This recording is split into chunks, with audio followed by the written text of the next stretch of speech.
There were times when I was struggling with my weight where if I had just a fraction of a potato chip or a starchy carb or something like that, it opened the floodgates and that was it, game over. I wanted to eat a bunch of carbs and I felt like at that point, carbs are the problem. I truly felt like that.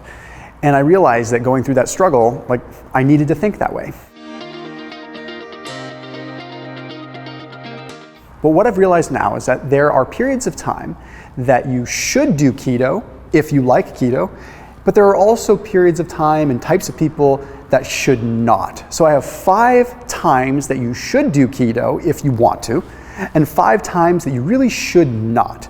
Okay, and some of it's psychological. So let's go ahead and dive in. The first one is you should probably consider keto if you at least want to, if you're an addictive personality. I think that's who it works best for. It worked well with me, right? I still am addicted to food. I've talked about this before. I still have food addictions. But for me, the satiety of a lower carb diet led me to have addictions that would at least keep me satiated. I'd get addicted to eating some meat, or I'd get addicted to eating some protein, and that would satiate me, and I'd get a thermic effect from it, and it was easier to lose weight that way. People that are of addictive nature have a really hard time touching carbohydrates, especially when they look at them from the perspective of them being bad. It's like something that's kind of endearing about that terrible carb, and if you just have a little bit of it, you just want to have more of it just because it's like bad, right? There's psychological attributes and there are some physiological attributes to the addictive quality of carbohydrates. People legitimately do get hooked on them. So if you are an addictive personality, you might be someone that doesn't want to dabble in and out of keto. You might be someone that is just better off doing it that way. And the cool thing is that the evidence now, the meta-analysis, the various studies that are coming out that are looking at multiple studies are demonstrating that, yeah, it is a safe diet. Like, it's fine. You can keep doing it. It's not necessarily better or worse than other types of diets, but yeah, go for it. Now, someone that should not do keto, or when it's time to come off of keto, is if you do plan to eat carbohydrates. Now that sounds overly generic, but there's a good scientific reason behind it. Okay, there is a big problem with following a ketogenic diet almost. Right? It's a very thick, important line that you cross when you get into such a low carb state that you are in ketosis compared to adding just enough carbs into the mix to make you not in ketosis. Then you're just eating a high fat diet with carbohydrates. That's not that far off from the standard American diet. And if you eat high amounts of fat and even moderate amounts of carbohydrates, that's when you do start to run into a problem. And we'll explain a little bit more how that kind of goes on. So if you're in a position where, you know what, I really just need to have some carbs, cut the fats down, just 86 keto for a little bit, enjoy the carbs and keep the fats low. Doesn't mean you have to do it forever, but this is a period of time where it's better to just separate and compartmentalize than to mix. A time that you should do keto, or a person that should do keto, is someone with metabolic syndrome. Now, some people will disagree, people that are maybe anti-keto or don't believe in it, but there's some pretty solid evidence now. In fact, even the journal Diabetology published a paper in April of 2022 that was a meta-analysis of over 20 different large randomized control studies.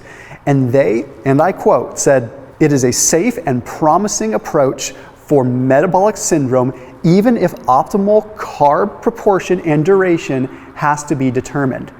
So it's been demonstrated in meta-analysis that if you are dealing with insulin resistance, if you're dealing with metabolic syndrome, it's a safe and effective way to combat that. So people that are dealing with serious insulin issues, people that are dealing with these big mitochondrial and metabolic issues, they will get benefit out of it. Those are the kind of people that should do it. Now, it doesn't mean they have to do it forever, but those kind of people, it might be better for them to go that route, especially if they psychologically want to do that. So if you find yourself in a spot where you're metabolically deranged, yeah, keto probably is a good thing for you. Don't do keto if your triglycerides are getting high. Okay? Don't do it if you're already keto and you see your triglycerides high. It's the one thing I really think you should be paying attention to in testing. Also, don't start a ketogenic diet if your triglycerides are too high. Try to bring them down a little bit with exercise first. And here's why. Okay, if your triglycerides are high, it's an indicator that you're not creating ketones properly. So all the fats that you're eating are contributing to higher levels of triglycerides, which can lead to hepatic liver fat. So basically storing liver fat can also lead to all kinds of other issues. So if your triglycerides are high, exercise some efforts to bring them down before starting keto. Or if you're doing keto and your triglycerides are high, very clear indicator it's time to come off because something is not manufacturing ketones properly. Your liver is malfunctioning at some place along the way. A time that you should do keto sounds generic again, but when you want to eat more fats. Why is this generic? Why is he saying this? Because what you don't want to do is eat high amounts of fat and high amounts of carbohydrates. That is where we run into a problem. I am a firm believer that if you're going to eat carbohydrates, you should reduce fats a little bit. And I'm a firm believer that if you're going to go keto, you should obviously reduce carbs a little bit. The body will preferentially run on carbohydrates if you give the body carbohydrates. So if I am in ketosis and I go and I eat 200 grams of carbohydrates, my body's gonna burn those carbohydrates because they are an initial fuel source. It's going right into the bloodstream. So that means that everything else takes a back seat. That means the fat takes a back seat and the fat becomes easier to store. Okay, it's not because carbs are good, bad, or ugly. They just take priority in terms of a fuel. So as soon as they're in, the body burns those. But that doesn't mean that the fats are also getting burned. That means the fats are taking a back seat and have to burn through the carbs first. Okay, this is good for energy, it's good for workouts, it's not so good if you're concerned about storing. So when you get to a point where, hey, I really want to eat bacon, I want to eat fats, I crave this stuff, please, for the love of all things good, don't go eat that stuff alongside a high carb diet. All the studies that really look at saturated fat being a problem and carbohydrates being a problem, a lot of times they're really looked in combination as the standard American diet. Combining carbs and combining fats in an overfeeding fashion is probably the literal worst thing you could do, okay? So if you want to overeat the fats a little bit, and I say that loosely, I don't think you should overeat them, keto is for you. But capitalize on those cravings. Enjoy the fatty foods a little bit more then. Just keep the carbs out. I put a link down below for 30% off a bunch of good keto foods from Thrive Market. So if you want to have like some beef sticks or maybe some fattier snacks or some things like that that are good on keto, I put a link down below. So it's a 30% off discount link for your entire grocery order. So you go to Thrive Market, you sort by diet type, and then you sort by keto, and then within there you can sub-filter by snacks, by different kinds of things like pantry staples, sustainable meat and seafood options, really cool stuff, whether you want to live super close to the earth or you want to have a little bit of fun with your keto diet. So that link is down below for 30% off plus a free $50 gift. So that link, again, top line of the description down below through Thrive Market. Don't do keto. You should stop doing keto if you find yourself extra stressed and you're not sleeping well. Not because these are potential side effects. They kind of are, but I don't want to go down that rabbit hole. We have to remember, and it sucks to admit this, that keto is an oxidative stressor. Okay, it is a hormetic stressor. And to a certain point, yes, it's great because that stressor allows you to build more resilience, but at the same time, it's a stressor. And if you have external stress coming in and you're not sleeping well, that's too much stress on your body and you can't recover from that. Okay, carbs do have a place at blunting cortisol. Insulin is probably the strongest way to blunt cortisol. Insulin gets a very bad rap, but insulin is also important. Without insulin, we would die. So insulin will blunt cortisol when you are stressed. Caveat, that does not give you a license to go snack on a bunch of garbage snack foods. My recommendation, if you're getting stressed and need to come off of keto, maybe invest in a little bit of berries or maybe some good lower glycemic fruit. Eat those for a few days until the stress is past. That way you're still keeping the calories relatively low and fiber high. A good time to do keto is when you're trying to improve your aerobic performance, you're trying to improve your aerobic base, and you're trying to encourage your body to get fat adapted and use fats better, specifically in sort of a fitness or athletic way. If you're really focusing on building up your endurance, like you say, I want to get better at rowing, or I want to get better at the ski erg, or I want to get better at running, yeah, keto actually would be really good for you because it's going to give you more sustainable fuel for a longer period of time during these activities. So absolutely, if you are someone in that category, I think keto is almost 100% of the time the way to go. I stand behind the fact that keto for endurance athletes is phenomenal, and you don't have to be an endurance athlete, just someone that's trying to improve your fat adaptation, your ability to utilize fats up to a higher intensity. Don't do keto or switch off of keto when you are getting to a point where your goal is to improve anaerobic performance, and that's it, right? You want to get faster at sprinting, you want to get faster in the gym, you want to get all these things that have to do with fast, speed, and brute strength, really.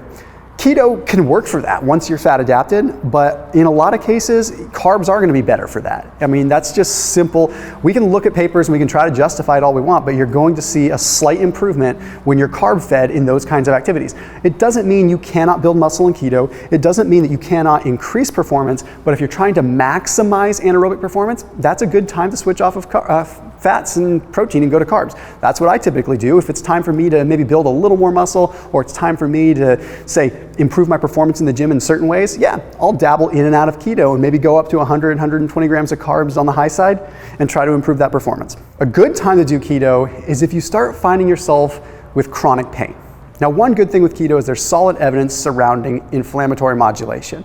So if you're dealing with chronic pain, not acute pain from a specific injury perhaps, but chronic pain maybe through autoimmune conditions or different intolerances that make you sensitive to foods where you get inflamed from, say, grains, which does exist, right? Some people will call BS on that, but a lot of people say they feel issues when they have that, and it can happen, certainly. Well, then keto is good for you because it puts you in a box and it eliminates variables, and you're eliminating these potential inflammatory foods. I say potential because everybody's different, everybody has different intolerances. But if you're someone that is, say, dealing with chronic pain and chronic inflammation, yeah, I have countless testimonials from people that say this is the only thing that has helped because that low-grade modulation of inflammation. It's not extreme, but it's still statistically significant, right? It's enough in the way of nuclear factor kappa B and NLRP3 inflammasome suppression that you could actually feel it. Don't do keto if you've been doing it for more than 6 months straight. I know, it's crazy, right? Now this is coming from someone that for a period of time was close to 3 years without having like any carbs, okay? I was like 3 years of strict keto. I don't necessarily change what I did, but what I know now is every 6 months or so, you should come off for 2, 3, 4 weeks and allow your body to regain the ability to still utilize carbs. And you might say, I never plan to use carbs, so why would I ever do that? It's still good to be able to teach your body to toggle back and forth to still be able to use glucose efficiently, because you are still going to have periods of time through gluconeogenesis and things like that where you have glucose elevated and you want your cells to be able to use it at specific times. So even Paul Saladino, who some people will say is extreme on one end and some people really like him, I'm right down the middle. Point is that he's a big fan of adding fruit into the mix too, right? Now, along with this, if you have injuries, I really do think that a little bit of insulin spike could help you. There's a very fine line between I am in pain and I need inflammation modulation, and I have an injury and a little bit of insulin and IGF from eating some carbohydrates will actually stimulate recovery. Quelling inflammation too much will halt recovery. So it might help your chronic low-grade pain, but if you actually need to stimulate true tissue repair, you need a little bit of insulin. So you need to be able to have even a small amount of fruit. And this doesn't give you a license to eat copious amounts of carbohydrates. This is all about saying, hey, maybe a little bit of fruit, maybe 100 grams of carbs throughout the course of the day at periodic spurts after my workouts to trigger that response where insulin is going to allow IGF and all these things to increase to allow proper tissue repair at an accelerated rate. Okay, these things matter. So yes, keto can work for just about everybody. And no, keto isn't the answer for everything. It is a tool in your toolbox, and I'm trying to teach you when you can use it and when you cannot. But the one thing that stands true, if it works for you and you're losing weight and you are having better biomarkers and you are having better blood work, don't change things. Keep doing what you're doing. Okay, as always, keep it locked in here on my channel. See you tomorrow.